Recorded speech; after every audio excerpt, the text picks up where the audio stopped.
My name is Joe Nalven. Question: is Poway's critical lens curriculum more about ideology than about education? The Poway Unified School District passed a resolution in response to a social media poll, but was there actual systemic racial inequity in the school district? There was no proof of pervasive inequity.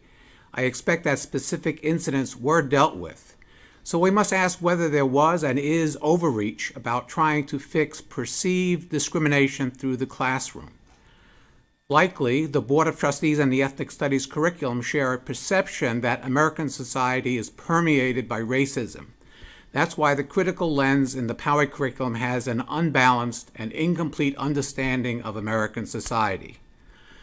Glenn Lurie, a noted black economics professor, has studied the black condition in America. He recently published an insightful article dealing with unspeakable truths.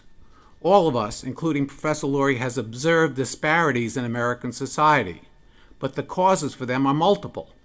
The Poway curriculum narrows the student's view to racism and racism linked to oppression.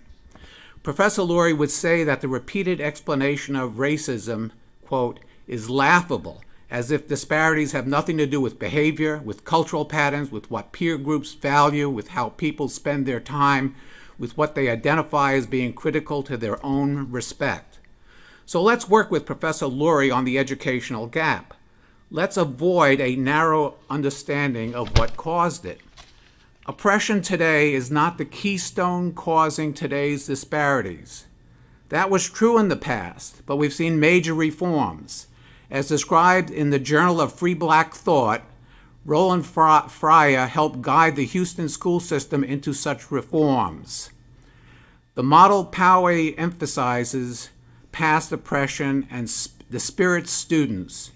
Yes, we have room for improvement, but achieving it can't work with a narrow curriculum cloaked in power, oppression, and resistance. That perspective fails to give voice to hope, opportunity, success, and self-motivation. Thank you.